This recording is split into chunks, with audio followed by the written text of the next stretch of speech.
Bonjour et bienvenue dans cette capsule et cet espace dédié à la présentation de mon premier livre, dont le titre est Voyage initiatique vers l'éveil, dédié à tous les cœurs d'enfants. Alors voilà, je crois que la luminosité n'est pas terrible parce qu'il y a des reflets, je suis navrée. Mais bon, voilà, c'est une petite présentation vite fait, tout au moins de la couverture. Alors, cet ouvrage a été publié en février 2020 et représente en fait la première partie de mon cheminement personnel sur la voie de l'éveil et du retour à soi. Mais avant d'aller plus loin, je vais vous lire la quatrième de couverture pour vous partager en fait l'énergie de ce livre ainsi que l'énergie qui est la mienne. Alors oui, aujourd'hui, j'ose vous offrir ma lumière afin que vous puissiez à votre tour en être une pour d'autres. Le monde a besoin de chacun d'entre nous dans la meilleure version de nous-mêmes. N'ayons pas peur de qui nous sommes vraiment et embrassons la vie, habitée par notre part divine et parfaite, pour œuvrer à ses côtés vers une humanité plus responsable et consciente. Infirmière puéricultrice de formation, j'ai imaginé ce livre avec l'humour qui me caractérise, mais également pour son utilisation partagée avec les plus jeunes. Puisse-t-il être un terreau fertile pour les graines d'éveil que chacun plantera dans son jardin intime. Se reconnecter à soi, à son âme, n'est pas un long fleuve tranquille, mais tellement passionnant. Prenez le temps qui est le vôtre, pas à pas, et avec toute la bienveillance dont vous pouvez faire preuve pour vous-même. Sachez que par l'énergie de ce livre, je suis à vos côtés et vous encourage pour chaque petit pas que vous ferez sur ce chemin.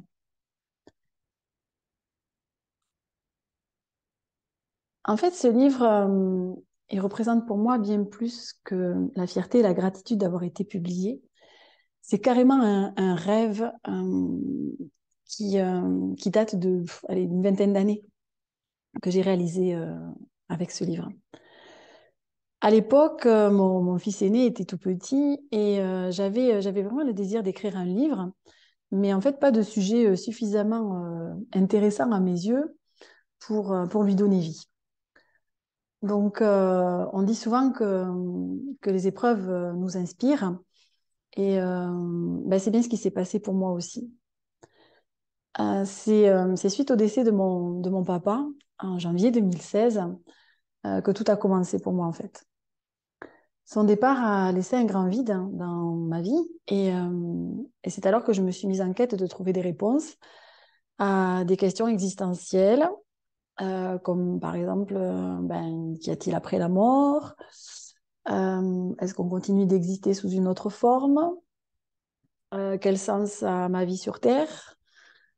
Qu'est-ce que je suis venue faire ici? Qui suis-je? Bon, voilà, un petit peu ce genre de questions que j'ai pu me poser, comme peut-être beaucoup d'entre vous. Et puis, ben, comme quand on cherche, en général, on trouve. La vie a parsemé sur mon chemin des indices et des vérités qui ont fait sens pour moi. Et c'est alors que je me suis intéressée en fait au fonctionnement humain, aux lois cosmiques, aux neurosciences, à la spiritualité, au monde subtil, et puis bon, beaucoup d'autres choses encore que je ne vais pas forcément vous détailler aujourd'hui. Et en fait, j'ai pratiqué et éprouvé ce que je découvrais à cette période, et ce durant à peu près 4 ans, pour finalement me voir inspirée à écrire ce livre de façon fluide, rapide et avec beaucoup d'enthousiasme en fait. C'était absolument étonnant. Et c'était un réel plaisir de voir sous mes yeux ébahis parce que quand je relisais ce que je venais d'écrire, c'est comme si je n'en avais pas la conscience au moment où je l'écrivais. Et ce que je relisais me semblait tellement vouloir être ce que je souhaitais dire et de la façon la plus juste possible. Et donc, en fait, j'avais pas du tout imaginé écrire un livre sous cette forme-là. au départ. Et c'est vrai que, ben, amoureuse des fables de La Fontaine depuis toujours, mon écriture, en fait, s'est inspirée de cette expression à la fois ludique et profonde. Alors, c'est ainsi que ben, vous trouverez dans ce livre 24 fables spirituelles, voilà, mettant en scène des animaux ou des éléments de la nature. Comme par exemple cette fable-là que je vais vous partager qui s'appelle La goutte d'eau. Voilà, que j'aime bien, qui est assez courte voilà, qui est un peu représentative aussi de mon écriture. En tout cas pour cet ouvrage-là. Alors, voilà, j'ai juste, hop, retrouvé la page. Voilà. Donc, cette fable s'appelle donc La goutte d'eau. Quel bonheur d'être une goutte d'eau! Quelle joie et quel délice de venir danser sur le sol depuis le ciel lorsqu'il fait orage! C'est l'occasion de venir goûter au plaisir simple, mais ô combien exaltant, de s'amuser avec les copines. Durant ce voyage, les gouttes d'eau expérimentent le plaisir de glisser sur les feuilles tendres des arbres ou encore de se poser délicatement sur le pistil d'une fleur aux mille couleurs. Ce sentiment de totale liberté est enivrant. Les gouttes d'eau sont si joyeuses que tous les animaux entendent leur rire à 1000 lieues à la ronde. Pourtant, l'une d'entre elles paraît ne pas apprécier ce moment. Elle est plutôt rêveuse et pensive et ne profite pas de la joie du moment présent. Devant ce tableau, les autres gouttes d'eau prennent un instant et lui demandent : « Que se passe-t-il ? Tu n'es pas contente de t'amuser avec nous ?» La goutte d'eau soupire et répond : « Si, si, mais j'aimerais tellement parcourir d'autres paysages, toucher les terres arides du désert, participer aux grands courants de la vie dans un torrent de montagne, ou encore m'amuser avec les baleines dans les océans. » « Ah oui, ça me plairait beaucoup, pense la goutte d'eau. » La voyant ne pas profiter de l'instant présent et des magnifiques opportunités d'amusement, les autres gouttes d'eau la laissent à ses rêveries. Le temps passe et l'orage cesse. Après tant de joie partagée, les gouttes d'eau disparaissent, laissant leur ami seul avec ses pensées. Soudain, surprise de ne plus voir personne, la goutte d'eau revient instantanément à l'instant présent. Elle réalise alors tout ce à quoi elle n'a pas participé avec ses amis et le regrette amèrement. Mais cela est trop tard. En effet, le temps passé ne reviendra jamais et le futur reste à créer. La goutte d'eau comprend alors à ses dépens que seul compte le moment présent.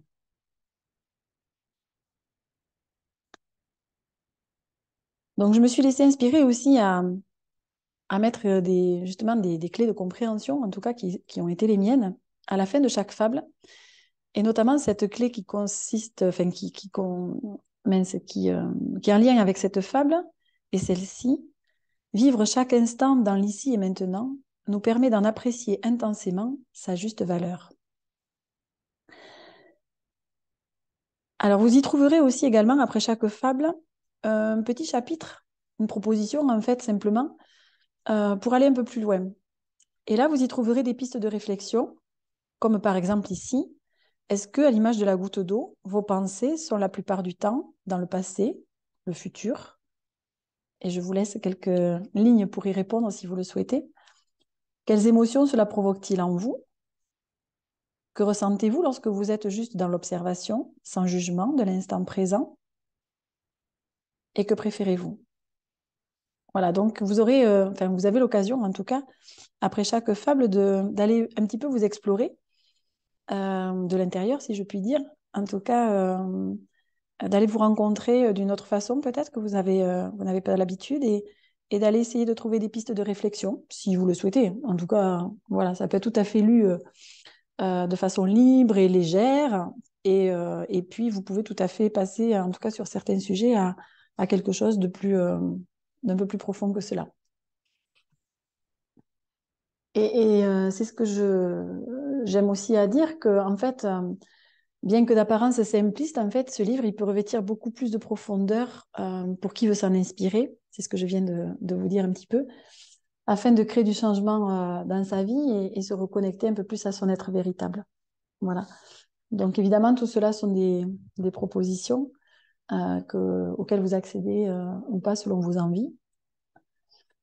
Et c'est ainsi que vous y trouverez aussi des sujets variés et fondamentaux, comme par exemple le fait de prendre la responsabilité de sa vie et de son bonheur, le pouvoir de la gratitude, de la bienveillance et de l'amour, accueillir ses émotions sans jugement, le pouvoir de l'attraction, observer ses croyances limitantes, mais également vivre le moment présent en conscience et vivre sans attente, le non-attachement, l'acceptation et le lâcher-prise, faire de ces épreuves une force ou encore le pardon. Voilà, par exemple. Donc, voici ce qui m'a été inspiré. Et j'avais envie de vous lire également cette fable en lien avec le pardon. Alors, si vous entendez miauler, je suis désolée, mais c'est mon chat qui cherche à rentrer de l'extérieur. Et comme je suis occupée, eh bien, je le fais patienter. Voilà. Mais bon, ben, voilà, il veut prendre part à la vidéo, donc je vais le faire patienter encore un petit peu. Alors, cette fable, elle s'intitule Le nuage noir. Le ton est donné. Partout où il passe, le nuage noir laisse des traces. On le voit et on l'entend arriver de loin. Sa couleur, d'un noir absolu, laisse imaginer l'intensité de ses blessures enfouies au plus profond de lui. Même sa colère, lorsqu'elle éclate, est ravageuse. Elle se transforme en vacarme assourdissant, accompagné d'éclairs et de tonnerres qui ne laissent aucun doute sur ce qu'il ressent. Quant à sa tristesse, elle est tout aussi intense. Elle se déchaîne sous forme de pluie diluvienne pendant de longues minutes, à moins que ce ne soit carrément des grêlons que notre nuage abandonne, faute de ne pouvoir les contenir. Un jour, n'en pouvant plus de cette situation, le soleil demande au nuage : « Quelles sont ces blessures que tu gardes au fond de toi et qui te rendent si sombre ? Mon cœur est rempli de haine et de chagrin, dont je ne peux me débarrasser qu'en les faisant éclater. Que s'est-il passé dans ta vie pour que tu sois blessé à ce point ? J'ai vécu plusieurs situations dans lesquelles je me suis sentie trahie, abandonnée, rejetée ou encore mal aimée. Toutes ces épreuves m'ont fait souffrir et je garde en moi tellement de colère envers ceux qui me les ont fait subir que j'en ai encore aujourd'hui les tourments. Comment fais-tu, toi, soleil, pour être aussi lumineux et rayonnant ? J'aimerais tant me délivrer de ce fardeau trop lourd à porter. » Le soleil comprend ce dont il s'agit et confie au nuage. « Je crois savoir de quoi tu souffres. Il s'agit d'un manque d'amour-propre ou d'amour véritable. La bonne nouvelle, c'est que j'ai le remède à ton mal. C'est le pardon. » « Quoi ?» s'écrie le nuage, étonné par cette réponse. « Tu veux dire qu'il faut que je pardonne à ceux qui m'ont fait du mal et m'ont fait souffrir ?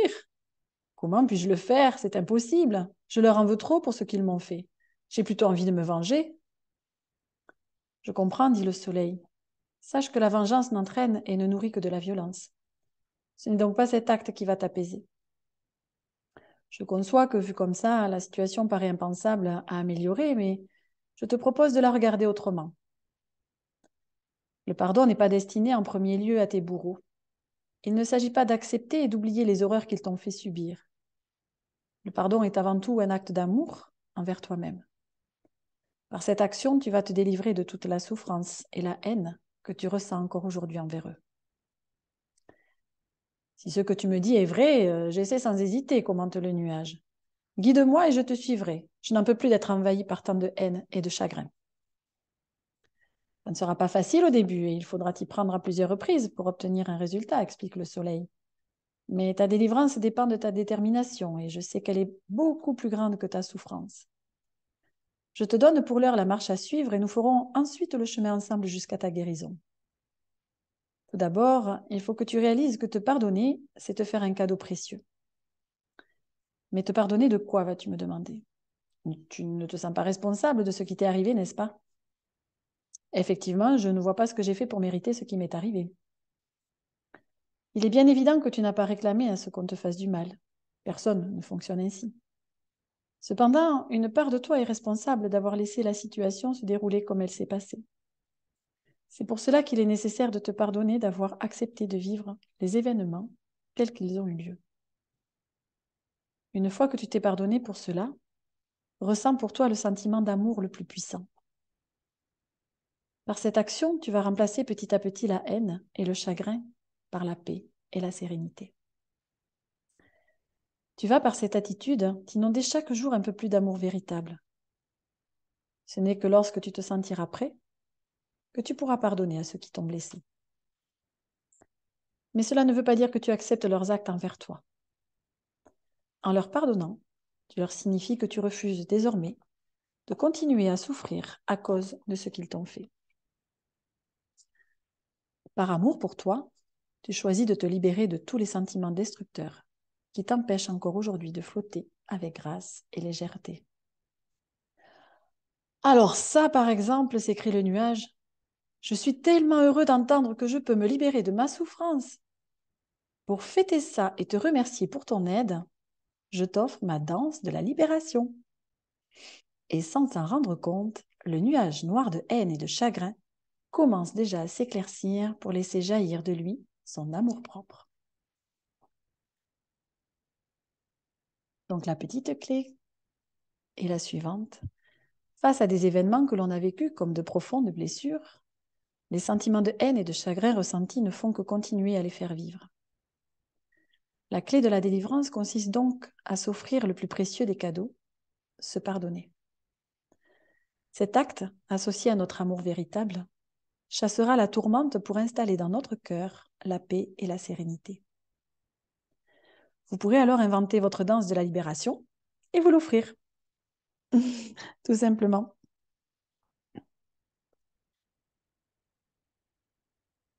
Euh, voilà un exemple en tout cas de deux fables qui constituent ce livre. Et j'avais aussi à cœur en fait que cet ouvrage soit accessible tout autant à des enfants qu'à des adultes en quête de sens dans leur vie. C'est pourquoi les enfants peuvent y avoir accès en fait en toute autonomie dès l'apprentissage de la lecture, par exemple. Et ils trouveront d'ailleurs quelques définitions. Hein. J'ai pris soin aussi de définir quelques mots pour les aider dans la compréhension du vocabulaire de ce qu'ils sont en train de lire. C'est quand même plus sympa. Et puis pour les plus jeunes, écoutez, ils pourront profiter de jolis moments de partage en famille, par exemple. Voilà, dans la conscience commune, d'œuvrer pour une humanité plus responsable et plus consciente aussi, plus responsable du vivant. Voilà, tout simplement. Et pour terminer cette présentation, j'avais envie de vous lire une dernière fable qui montre bien que le bonheur que l'on cherche, je pense à peu près tous et toutes, bien n'est nullement à l'extérieur de soi, mais bien à l'intérieur. Voilà. Donc je vais pour cela illustrer ce que je suis en train de vous dire par cette fable qui s'appelle Bonheur, es-tu là? Bienvenue dans le monde magique et invisible des fées, celui où tout est possible, même de trouver ce que tout le monde cherche, le bonheur. Notre jolie petite fée s'y emploie d'ailleurs avec beaucoup d'ardeur. Je dirais même que c'est sa principale occupation. C'est ainsi que chaque jour, dès qu'elle se réveille, elle se demande « De quoi ai-je besoin aujourd'hui pour être heureuse ?» Le pire, c'est qu'elle trouve toujours une chose à aller chercher à l'extérieur pour se satisfaire et ressentir, même furtivement, ce sentiment de bien-être et de satisfaction. Sa quête quotidienne dure ainsi depuis des années. Mais aujourd'hui, fatiguée de courir partout sans pouvoir satisfaire durablement son état de bonheur, la petite fée se pose et se demande « Jusqu'à quand vais-je devoir courir dans tous les sens pour être heureuse ?» Vais-je un jour me dire « Ça y est, je l'ai trouvé, ce fichu bonheur que tout le monde cherche ?» Comme elle ne trouve pas de réponse à ces questions et qu'elle voit les autres fées chercher aussi le bonheur, elle reprend son activité. Mais un jour, elle décide de ramener une plume de chouette, pensant que ça la rendra heureuse. Elle part donc en quête de ce trésor et finit par trouver Dame Chouette, qui fait tranquillement la sieste dans le creux d'un arbre. « Bonjour, lui adresse la fée. « Excuse-moi de te déranger, mais puis-je prendre l'une de tes plumes, s'il te plaît ?» La chouette, très surprise par cette requête, lui demande: Mais pourquoi veux-tu une de mes plumes? Tout simplement parce que je cherche le bonheur. Et comme tu symbolises la sagesse, je me dis qu'avec une de tes plumes, j'y accéderai. Parce que tu penses encore que le bonheur se trouve à l'extérieur de toi, demande la chouette. Bien sûr, sinon pourquoi tout le monde le cherche ainsi, sans relâche? Réfléchis, jolie petite fée. Justement, ce que chacun cherche à l'extérieur se trouve en réalité en chacun de nous. À ton avis, pourquoi n'as-tu pas encore trouvé ce que tu cherches? La fée réfléchit un instant et répond: Parce que je pense que le bonheur est d'avoir et de posséder des biens, ou alors de faire des activités qui me rendront heureuse. C'est exact, répond la chouette. Le bonheur que tout le monde cherche est en réalité un état d'être, un état d'esprit. C'est donc une quête qu'il faut diriger vers l'intérieur de soi et non à l'extérieur. Tout le monde y a accès à partir du moment où nous le décidons. Il suffit de nous comporter comme une personne heureuse. C'est aussi simple que ça. La petite fée prend alors conscience de son pouvoir d'être heureuse par elle-même et s'écrie: Ça y est, j'ai trouvé le chemin du bonheur! Merci, dame chouette! Je vais porter cette grande nouvelle auprès de mes amies les fées pour qu'elles puissent elles aussi enfin se reposer. Et donc la clé de compréhension est celle-ci. Le chemin qui mène au bonheur est disponible et accessible en chacun de nous. Être heureux est une décision que l'on prend et un état d'esprit que l'on cultive chaque jour. Voilà, bah écoutez, si ce livre vous inspire ou vous appelle à le découvrir, ben, vous trouverez dans la barre de description, en dessous de cette vidéo, les liens pour vous le procurer, tout simplement. Et puis, bah, si le cœur vous en dit, sentez-vous libre de liker, de partager cette vidéo et commenter. Et je me ferai une joie de vous lire. Eh bien, pour ma part, j'en ai terminé. Donc, je vous souhaite une belle continuation et puis une belle découverte si vous prenez le chemin de ce livre. Voilà. Eh bien, prenez soin de vous et je vous dis au revoir.